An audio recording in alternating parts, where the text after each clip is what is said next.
Glória a Jesus, aleluia, aleluia. Todos sejamos bem-vindos à casa do nosso Deus maravilhoso, do nosso Deus poderoso. Eu quero ministrar para vocês essa noite uma palavra do nosso Deus e nosso Senhor, dizendo: entrando na dimensão da fé. Diga comigo: entrando na dimensão da fé. Está muito fraco? Bora lá, entrando na dimensão da fé. Ok. Hebreus capítulo 6, verso 1 e 2, diz assim: por isso, deixando os rudimentos da doutrina de Cristo, prossigamos até a perfeição. Paulo está falando aqui, não fique só naquela coisa basiquinha não, vamos para a perfeição. E ele diz, sendo que não lance outra vez o fundamento, aquilo que é básico, não mexa ali, porque aquilo não pode ser mexido. E que fundamento é esse? Arrependimento das obras mortas, fundamento da fé em Deus, a doutrina dos batismos, da imposição das mãos, da ressurreição dos mortos e do juízo eterno. Nós entendemos que a vida cristã, ela é uma jornada de amadurecimento espiritual. Nós vamos amadurecendo cada dia na nossa vida cristã. E aqui esse texto que nós lemos nos desafia a deixar aquela vida de mesmice, aquelas coisas que não levam a crescimento, nos desafia a avançar sem deixar os fundamentos. E entre todos os fundamentos que a palavra nos orienta, a fé é a central. É um fundamento importante na nossa vida. E hoje eu quero trazer como referência a história de 3 jovens, 3 rapazes que foram citados na palavra de Deus. Está em Daniel capítulo 3, que fala da história de Sadraque, de Mesaque e Abed-nego. São 3 rapazes que foram levados como cativeiros, para um cativeiro, como prisioneiros, como escravos, junto com todo o povo de Israel, para um outro país. Foram levados e saíram de Israel, foram levados como prisioneiros para o exílio, para a Babilônia. E lá eles ficaram 70 anos presos, até que o Senhor libertasse. E o livro de Daniel fala desses 3 rapazes. E esses 3 rapazes, eles nos mostram que a fé não é uma teoria. A fé não é algo que só está escrito num papel. A fé não é algo só que a gente fala.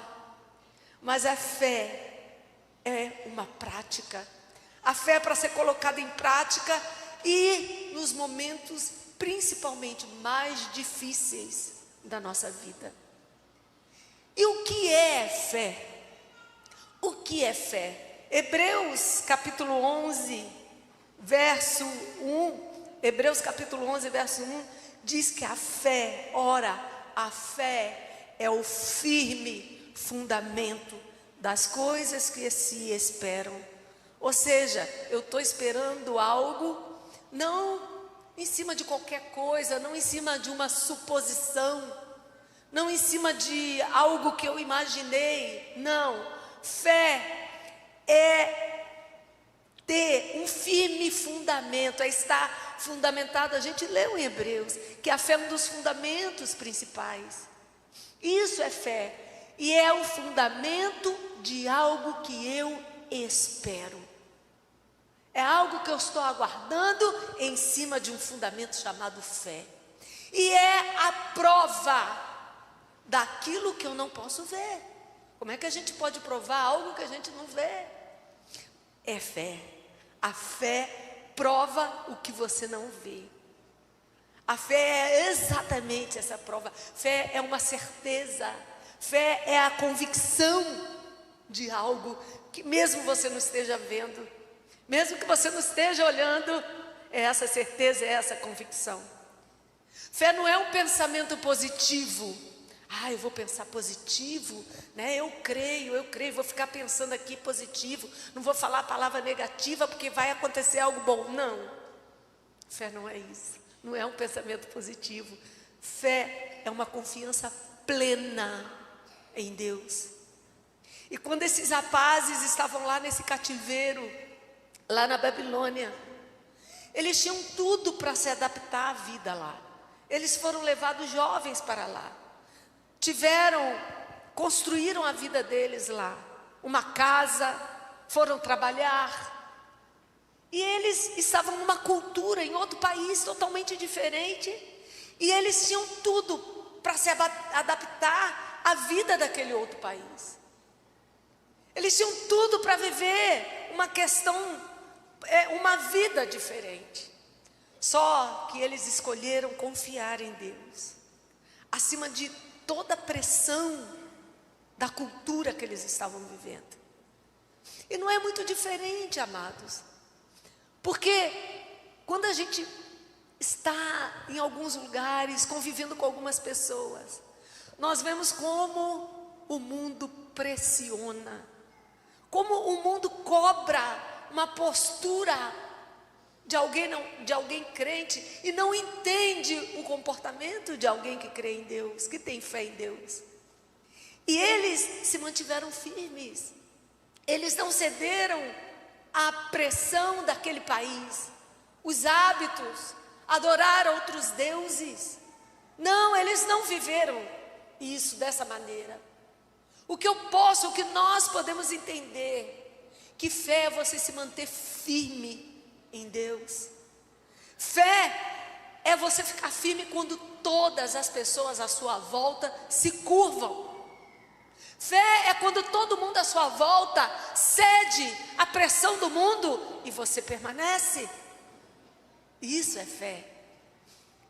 Então, eu quero dizer que o primeiro ponto de uma fé é que a fé não se curva. Diga assim: a fé não se curva. Daniel capítulo 3, verso 13 a 18, eu quero ler com você esse texto, Daniel 3, a partir do verso 18. O que acontece aqui? Quando chega aqui nessa história, no verso 18, o rei, ele tinha feito uma estátua de não sei quantos metros de altura. E aí ele deu um decreto, que quando os instrumentos começassem a tocar, todos iriam se ajoelhar, todos se prostrariam e iriam adorar a imagem do rei, iriam se prostrar diante da imagem do rei. E se alguém não ficasse curvado, prostrado diante daquela imagem, seria morto, seria lançado numa fornalha de fogo ardente. E aí o verso 18 começa a dizer assim, porque eles disseram assim: ó rei, isso eu não vou fazer não. Aí o rei: mas vocês estão entendendo que se vocês não fizerem, não se ajoelharem, vocês vão morrer? Ó rei, não vou fazer isso não. E aí os instrumentos começaram a tocar, todo mundo ajoelhou e os três ficaram em pé. Alguém deve ter cutucado e falado: cara, se abaixa, porque lá no fundo do teu coração você não está adorando isso aí. Ué, o importante é o teu coração, né? Deus está vendo, Deus sabe que você não está adorando essa imagem. Se curva, senão você vai morrer. E aí os instrumentos tocaram e eles ficaram de pé. E aí eu vou ler a partir do verso 13. Vamos para o verso 13, por favor. Começa assim, ó: então Nabucodonosor, que é o rei, com ira e furor, viu que eles dobraram, viu que eles não se ajoelharam, com ira e furor, mandou trazer a Sadraque, Mesaque e Abidnego. Trouxeram os três, e trouxeram estes homens perante o rei. E o rei ficou muito chateado, porque que eles não se dobraram? Eu sou o rei desse país, vocês são de fora, agora eu cedi o meu país, dei uma vida para vocês, e todo mundo se dobrou e vocês não vão se dobrar?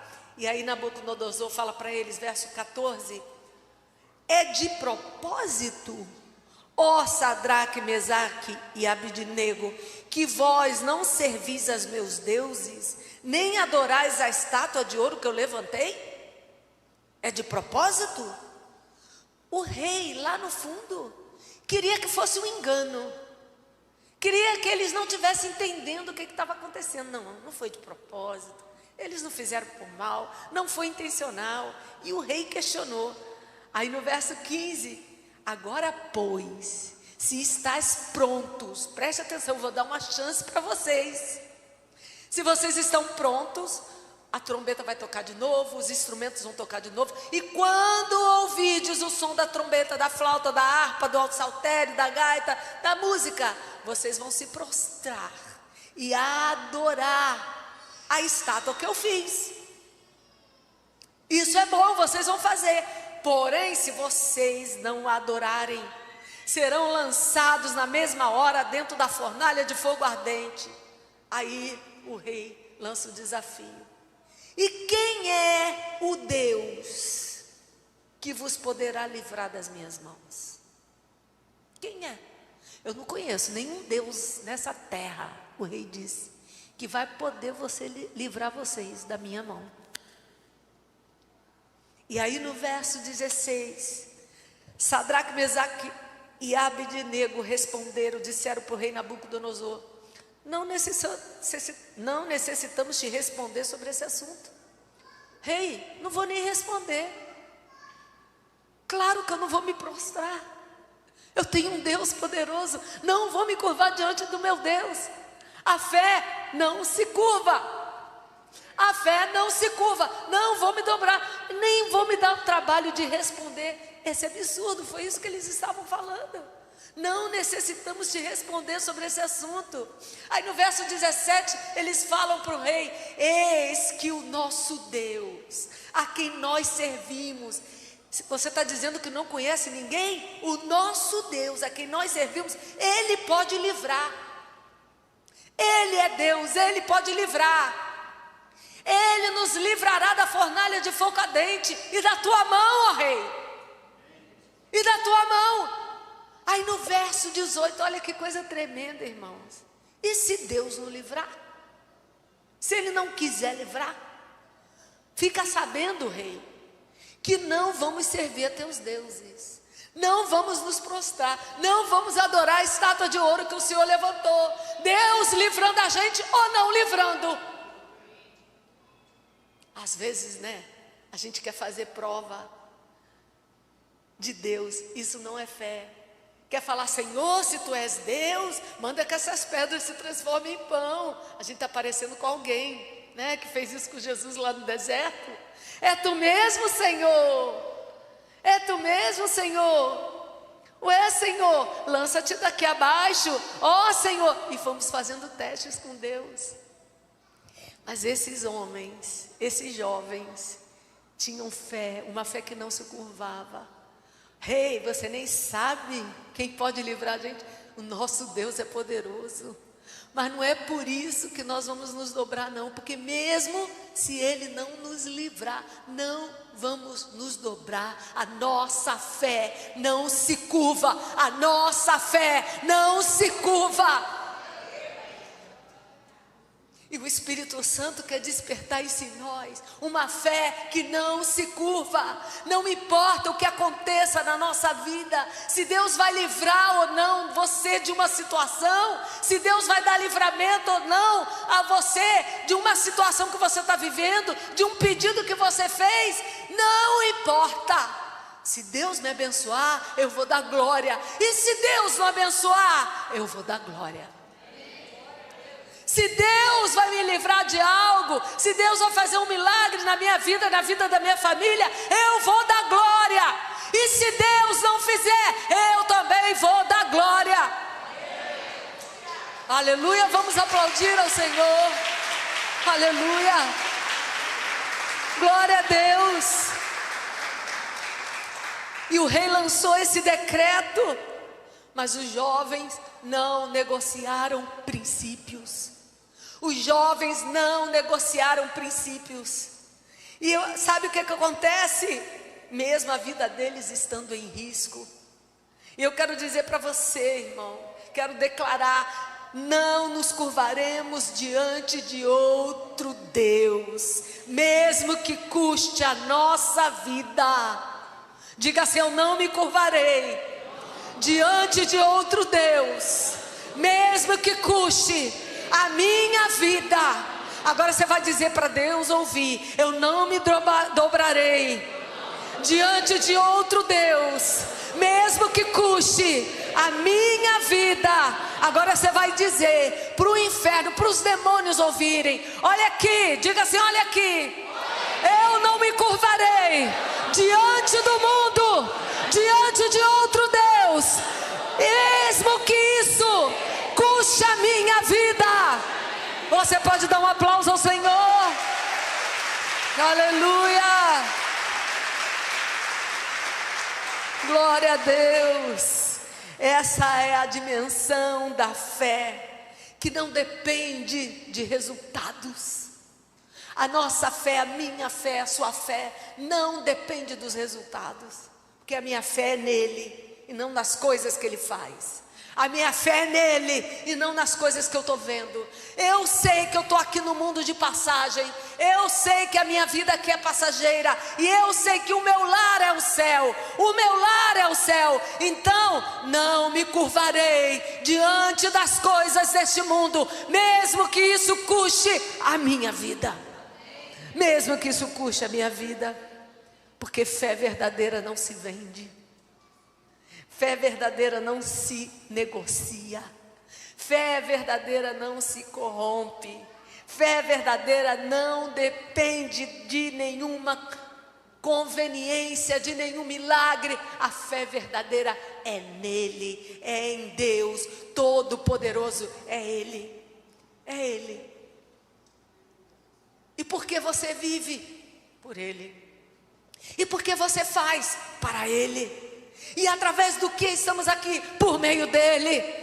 Por ele, para ele, por meio dele são feitas todas as coisas. Amém, aleluia. Glória a Jesus. O outro ponto é que a fé, ela confia no caráter de Deus. A verdadeira fé confia no caráter de Deus. Eu sei quem é Deus. Eu sei o caráter do meu Deus. Eu sei quem Ele é. E jamais vou negociar. Ou jamais eu vou ver meu Deus de outra forma, porque Ele faz ou deixa de fazer algo. Aí sabe o que os jovens responderam para aquele rei? Olha, rei, se formos lançados na fornalha, verso 17, Ele pode nos livrar. Ele nos livra. E se Ele nos livrar, amém. Porém, no verso 18, se não fizer isso, ainda assim, Ele é Deus. Ainda assim, vamos servi-lo. Ainda assim, não vamos adorar os seus deuses. Não vamos nos prostrar diante dos deuses da Babilônia. Não faremos isso. O que a gente pode entender disso, queridos irmãos? Primeiro, Deus pode nos livrar. Pode ou não? Sim ou não? Quem aqui já teve livramento de Deus? Levanta a mão. Quem aqui já viu algum milagre na sua vida íntima? Levanta a mão. Quem aqui já viveu uma experiência com Deus? Levanta a mão. Mas quem aqui já pediu algo a Deus e você não recebeu? Eu sou filho. Filho ouve pai dizer sim, ouve pai dizer o filho sabe. E o pai deixou de ser pai porque ele disse não? O Pai continua sendo Pai. Deus continua sendo Deus. Deus continua sendo poderoso. E vai ter respostas que nós não vamos receber. Não é porque não recebi, é porque não é do jeito que eu quero. É do jeito dele. Então, uma lição é: Deus pode livrar. Mas a outra lição é: mesmo que Ele não livre, Ele continua sendo Deus. Amém? Diga assim: tu continuas sendo Deus, Senhor. A minha. E esse é o mais alto nível de fé. Esse é o mais alto nível de fé. É confiar no caráter de Deus. É confiar em quem Ele é. Não apenas nas coisas que Ele faz, mas em quem Deus é. Em quem Deus é. É ter uma fé madura, irmãos. É crescer. É amadurecer na fé, como eu estava falando aqui do texto em Hebreus. E fé madura não é condicional. Sabe aquelas pessoas que a gente ouve falar assim: se Deus fizer isso, eu vou para a igreja. Isso tudo a gente tolera. Deus tolera. Por quê? Porque é uma pessoa que não sabe nada de Deus. É uma pessoa criança na fé. Precisa de coisas para ver, para crer em Deus. Necessita de milagres. E às vezes os milagres acontecem e mesmo assim Ele não muda de atitude. Vocês lembram dos 10 leprosos que Jesus curou? Lembra disso? A quantos vieram agradecer, voltaram para Jesus? Foi quantos? E os 9? A vida deles mudou? Ficaram limpos, ficaram curados, mas a vida deles mudou, mesmo depois de um milagre. Mesmo depois de um milagre. E as pessoas querem os milagres, mas não querem o Deus dos milagres. As pessoas querem receber os benefícios que Deus faz, mas não querem ter o Deus que Ele é.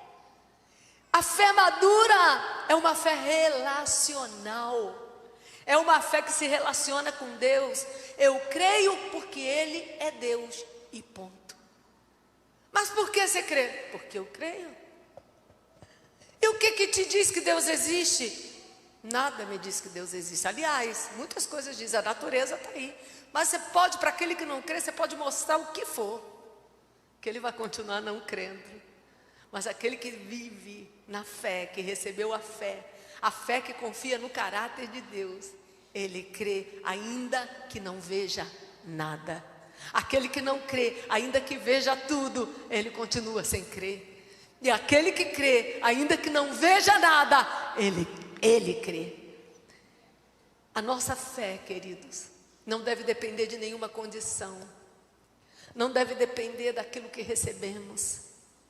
Ainda que tenhamos recebido muitas coisas, ainda que sejamos gratos por muitas coisas que recebemos. O outro ponto da fé é que a fé atrai a presença de Deus. Diga assim: a fé atrai a presença de Deus. E você sabe o que aconteceu aqui? Continuando lendo aqui, no verso 19, diz que o rei Nabucodonosor se encheu de furor e o semblante do seu rosto mudou. E aí ele deu ordem que a fornalha se aquecesse 7 vezes mais do que costumava. Aumentem mais esse fogo aí, que eu quero ver eles virando churrasquinho nesse fogo. E aumentou a fornalha em 7 vezes. Aí no verso 20 diz que ele ordenou aos homens mais poderosos. Eram só 3 jovens, mas ele chamou os homens mais poderosos do seu exército, que amarrassem, atassem os 3 jovens para lançar eles na fornalha. E sabe o que diz no verso seguinte, 21? Que eles foram amarrados, colocaram túnicas, capas, colocaram chapéu, colocaram roupa. Se ia ser queimado, para que botar isso tudo, né? Eu fico pensando. Botaram o chapéu, botaram capa, botaram roupa e jogaram eles dentro do fogo, dentro da fornalha. E como que era essa fornalha? Sabe como é que era essa fornalha? Diz o verso 22, que a fornalha estava sobremaneira quente. Diga assim, quente. Às vezes o inimigo prepara uma fogueira para te queimar, né? Para te derrotar.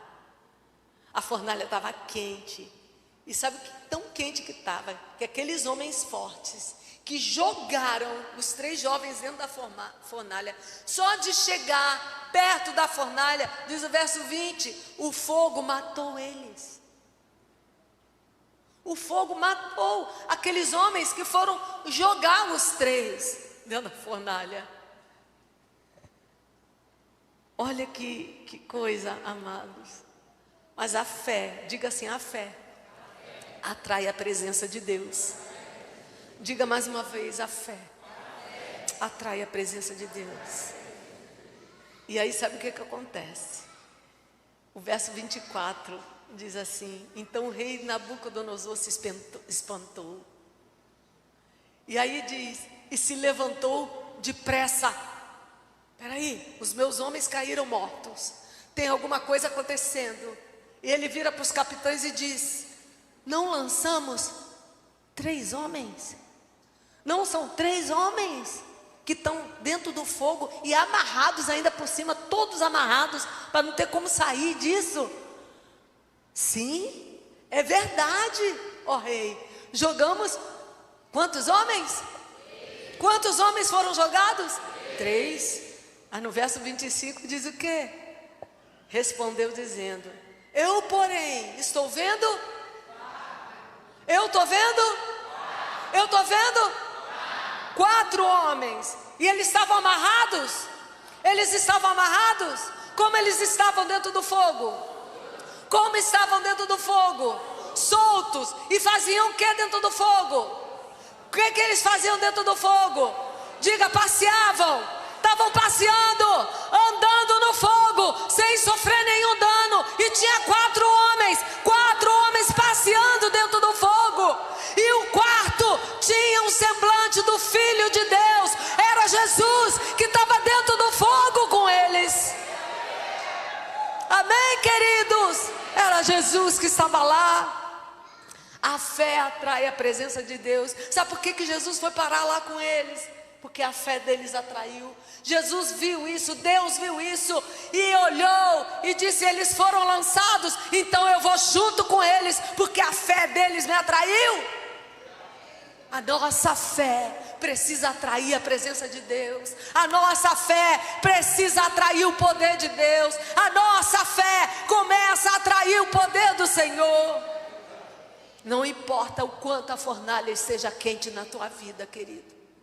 Não importa, amado irmão, o quanto Satanás esquentou a fornalha para te ver morrer.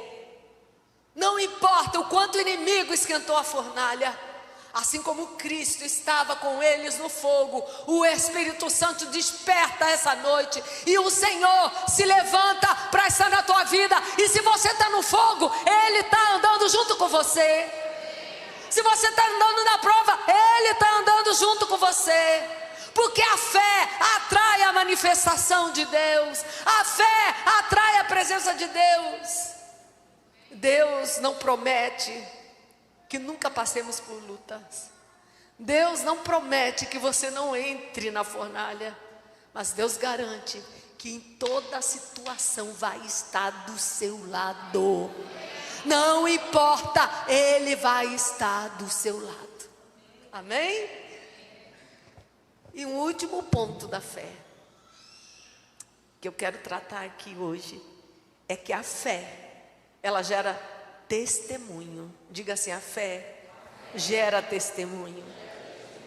Aí você sabe o que aconteceu? Eles andaram, passearam lá no meio do fogo. O quarto homem estava lá. E eles mesmo deviam assim: tem um aqui brilhando mais do que todos, estão aqui. Aí Nabucodonosor vai no verso 26, chegou na porta da fornalha e grita: Sadraque, Mesaque. Ó, que nomes bonitos para você botar no seu filho. Olha esse agora, o final: Abednego. Ei, você que está sem criatividade. Abednego. Só que na hora, como é que ele chama? Como é que ele diz? Ele diz assim: servos do Deus Altíssimo. Foi o testemunho.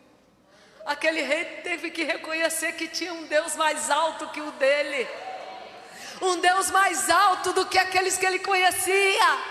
Ei, servos do Deus Altíssimo, sai daí, vem, porque eu preciso conhecer. Eu preciso saber quem é esse Deus. Eu preciso conhecer.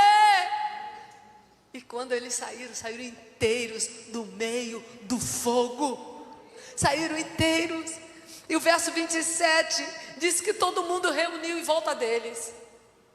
Capitães, o pessoal do exército, juntou todo lá. E ele disse: bendito seja o Deus de Sadraque, Mesaque e Abidnego, que enviou o seu anjo, livrou seus servos que confiaram nele.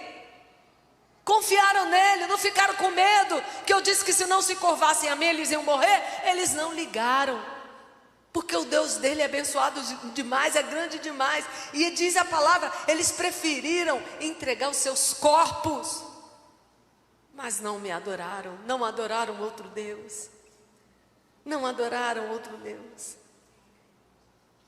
E aí o rei Nabucodonosor ordena que todos, dá um decreto, que todos reconhecessem a nação inteira.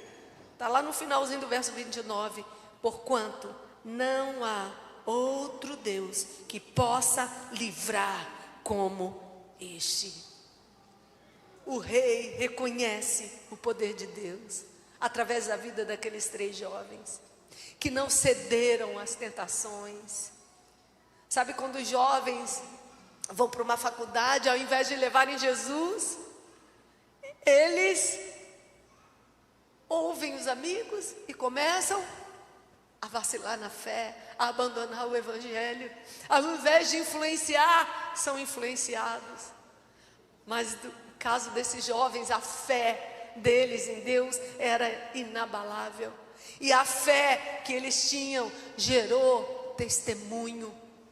As pessoas daquela nação conheceram Deus, reconheceram o poder de Deus, e o nome do Senhor foi glorificado em toda a nação da Babilônia, pelo exemplo, pelo testemunho de 3 jovens. E os jovens foram honrados.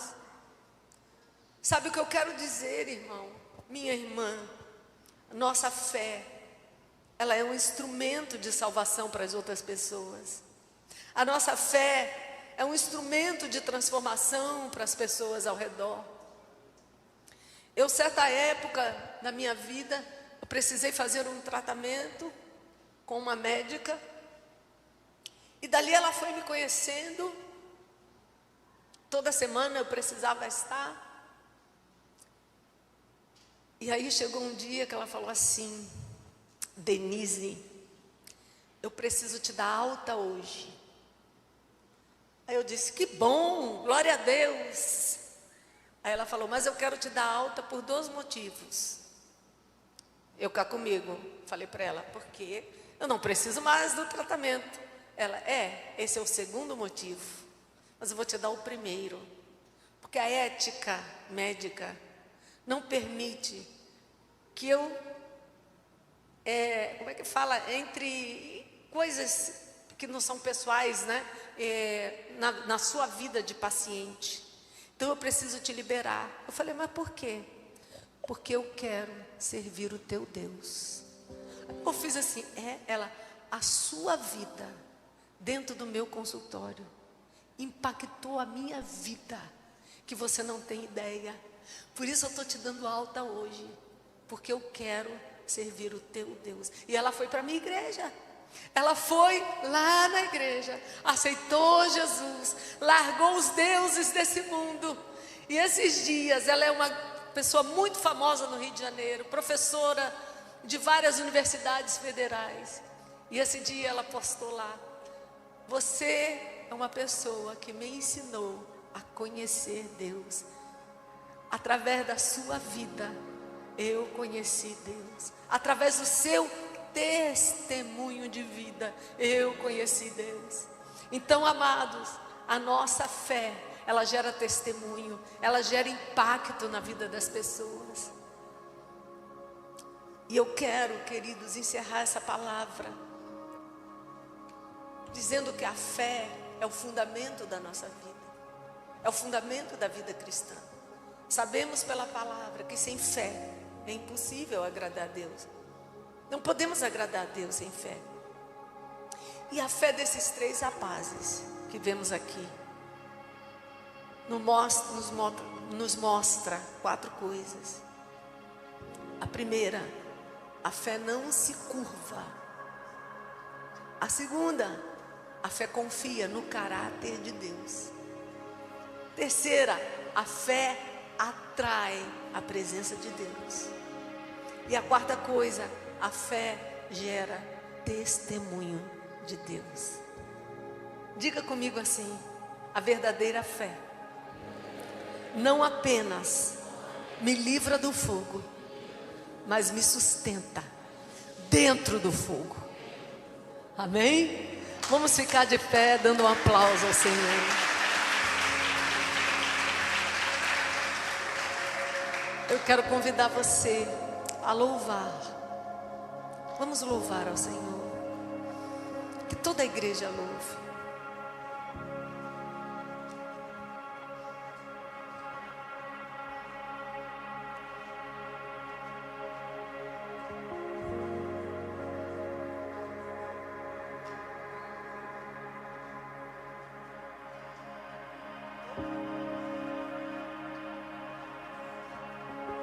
Eu falo louve, aí os irmãos ficam esperando eu falar algum louvor.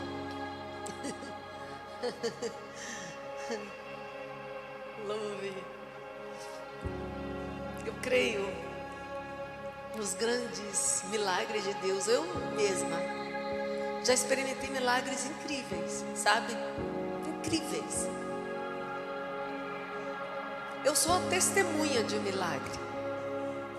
Eu já contei aqui, alguns irmãos sabem, mas eu gosto de relembrar. Aos meus 20 anos, quando eu fui atropelada em Vicente de Carvalho, na estrada Vicente de Carvalho. Eu, para pegar o ônibus do outro lado, uma pista muito movimentada, passou Edmilson, aquele que de vez em quando vinha aqui, segurou o ônibus para mim fora do ponto, que ia para Niterói, onde eu morava, e ficou me chamando, vem. E o ônibus fora do ponto, e cheio de carro para lá e para cá, para lá e para cá, para lá e para cá. Eu olhei para um lado, estava bom, olhei para o outro, estava bom, e fui. Só escutei barulho. O carro me pegou aqui, me jogou a 3 metros de altura. Quebrou o meu quadril inteiro. E o diagnóstico, o médico disse na frente do meu pai, para mim: sua filha não poderá mais andar. O meu pai, que me amava muito, passou mal. Ele falou: se um dia ela voltar a andar, vai ser com muita dificuldade. Não vai poder se casar, ter filhos. O quadril estava destruído. Ia ter que botar uma uretra artificial. Só que naquela hora que o médico falava isso, eu fui levada primeiro para o hospital Getúlio Vargas, é aquele da Penha, Getúlio Vargas, né? Aí de lá eu fui de ambulância para o Hospital São Lucas, em Niterói, um hospital ortopédico. Meu pai me transferiu para lá. E na hora que o médico disse, o doutor Fábio, foi o médico que me tratou, era como se as palavras dele não tivessem nenhum efeito na minha vida. Ele falava aquilo e eu, nenhuma Nada entrava dentro de mim.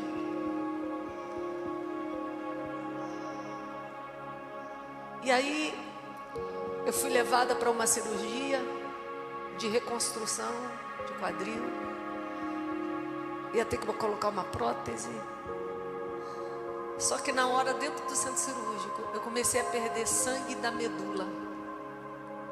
Vocês sabem o que é isso? Sangue medular. Um último médico de quadril que eu fui, ele olhou meu exame e falou assim: você é a primeira pessoa viva que eu conheço que tem uma fenda.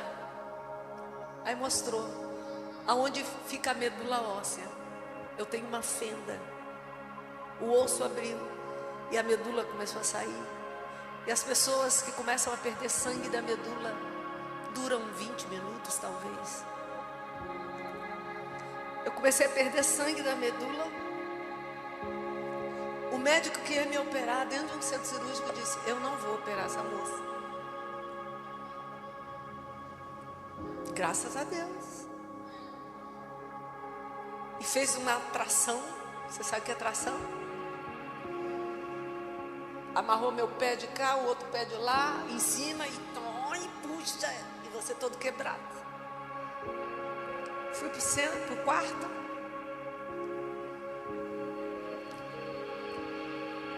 Fui para casa. O sangue parou. Fui para casa. E na minha casa, um pastor amigo do meu pai, falando comigo, orou por mim. E ele falou: você já parou para pensar que Jesus pode te curar? Aquilo entrou tão forte dentro do meu coração. Foi um domingo, dia 28 de fevereiro de 1986. Aquilo entrou muito forte dentro do meu coração. E na hora de ir para a cama, papai alugou uma cama hospitalar. Na hora de dormir, eu falei com Deus. E eu disse: Senhor, eu sempre dei testemunho de Ti para as outras pessoas. Agora chegou a vez do Senhor fazer isso na minha vida. Se Deus me curasse, como me curou, glória a Deus. Se não, glória a Deus. Mas eu falei: eu creio em Ti, Senhor. E durante a noite, um anjo me visitou. Um anjo entrou no quarto. Eu sonhei que tinha voltado a trabalhar. Nessa época eu trabalhava com o apóstolo Edilmar. Trabalhava no mesmo setor. E aí sabe o que aconteceu? No outro dia, eu não podia rir porque doía, eu não podia chorar porque doía, eu não podia... Deus me livre se eu fosse dar um espirro. Eu estava, irmãos, quebrar um pé é uma coisa horrível. Imagina, eu estava inteira quebrada daqui para baixo. E aí acordei de manhã, feliz porque tinha sonhado. Eu sabia que o anjo do Senhor tinha me visitado. Aí dei umas preguiçadas e não doeu. Estiquei, eu falei: opa. Aí fiz, não doeu. Eu, não doeu. Não doeu.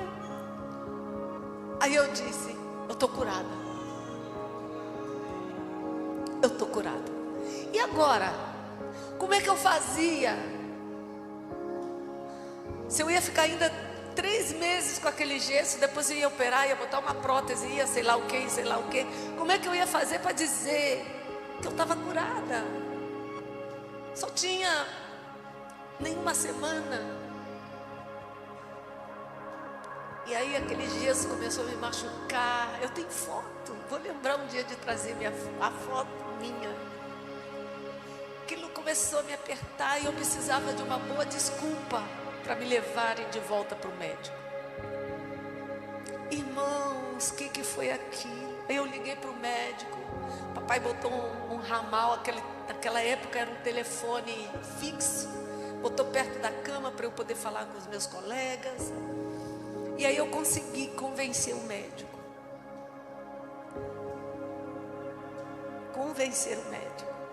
de ir lá. Doutor, eu preciso ir aí. Doutor, aí ele falou, então vem. E para sair de casa, eu parecia um boneco engessado. Não cabia no portão. Aí eu lembro que os meus irmãos, os amigos, tiveram que me passar por cima do muro. Não cabia. Tive que passar por cima do muro. Vai, levanta, puxa, agora arrasta. E aí, tinha uma Kombi, tirou os bancos de trás da Kombi, forrou ali atrás, e eu fui deitada na Kombi. Toda engessada. Cheguei lá, falei, doutor, esse negócio não tá bom. Aí ele, mas está na hora de trocar. Há quantos dias aí com esse gesso? Eu falei, 20 dias, 20 e poucos dias. Está na hora, doutor. Aí ele, então vamos trocar esse gesso. Bateu assim no gesso, brincando. Falei, mas vai tirar um raio-x antes, né? Tá, vamos lá, tira o raio-x. Vai lá, fui para a sala de raio-x. Aí carrega, bota na mesa de raio-x. Aí tirou o gesso para poder fazer o raio-x. Quando tirou o gesso, eu falei, eu vou me mexer. Eu sei que Jesus me curou. Comecei a me mexer. Aí eu falei para o rapaz do raio-x, deixa eu tentar passar para a mesa sozinha. Ele, não menina. Eu falei, deixa. Aí fui assim, saí depois, fui da mesa de raio-x para a maca de novo. E aí veio o doutor Fábio, com raio-x na mão.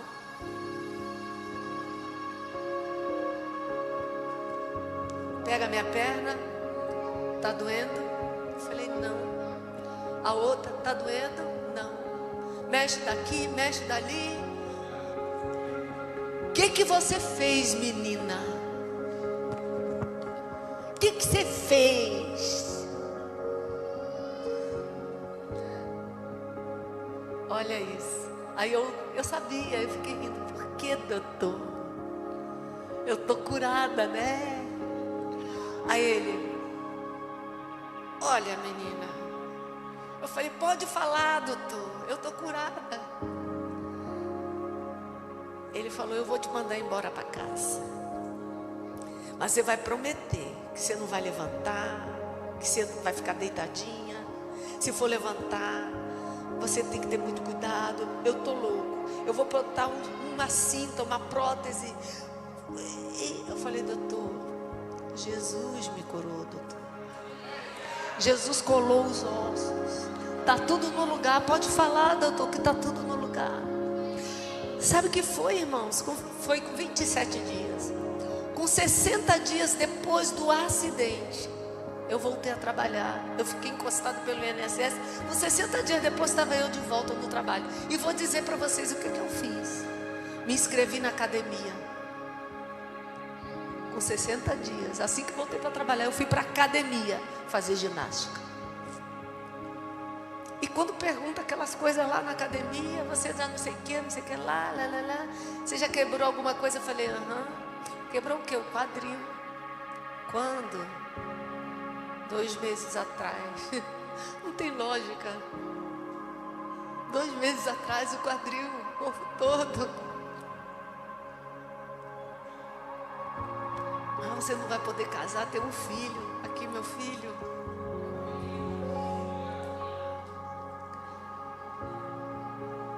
E vou te falar, se Jesus não tivesse me curado, Ele é Deus.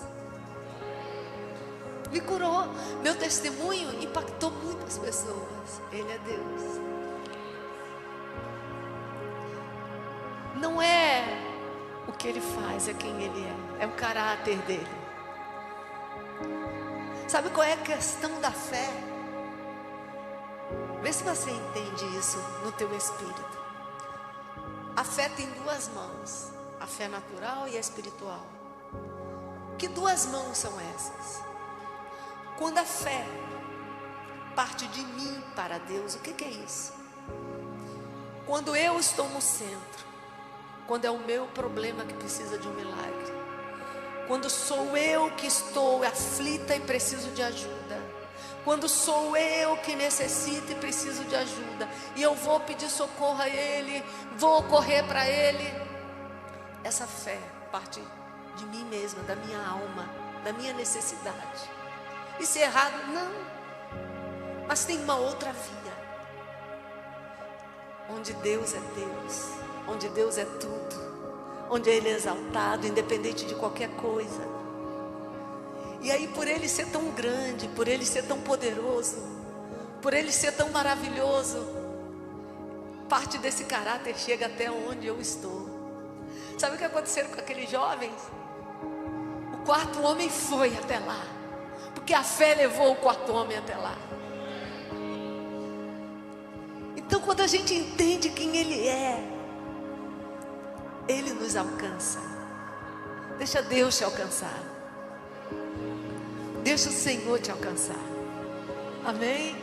Já tem um louvor aí para cantar? Então vamos louvar? Hã?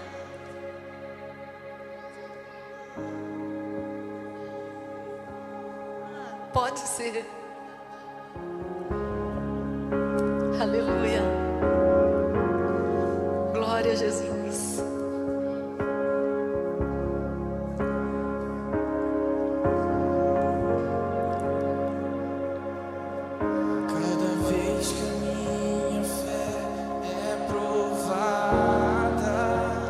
Dás a chance de crescer. Dás a chance de crescer um pouco mais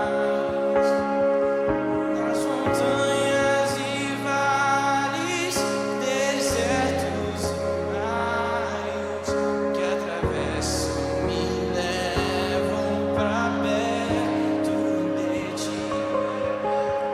Minhas provações não são maiores que o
fé que não se curva. Você está disposto a viver pela fé que não se curva? Você está pronto para confiar em Deus, ainda que você não veja a saída, ainda que você não enxergue uma saída? Você está pronto para confiar em Deus? Hoje é o dia de você dar esse passo. Hoje é o dia de você entrar na dimensão da fé, na fé sobrenatural, que é o que Deus vai fazer com você. Cada vez que a minha fé é provada, Tu me dás a chance de crescer um pouco mais.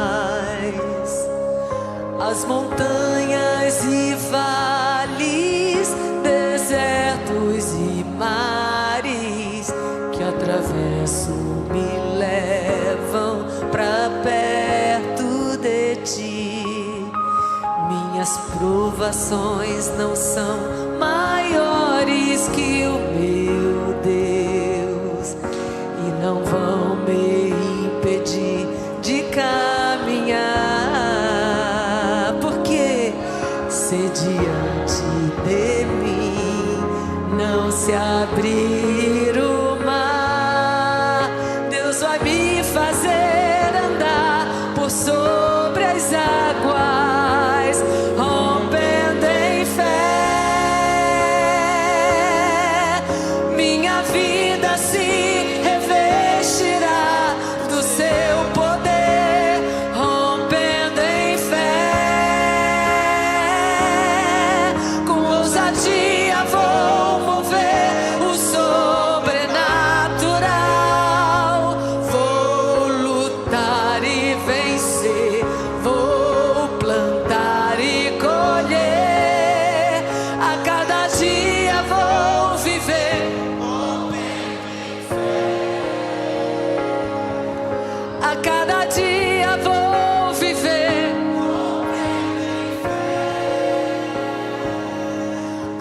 cada dia vou viver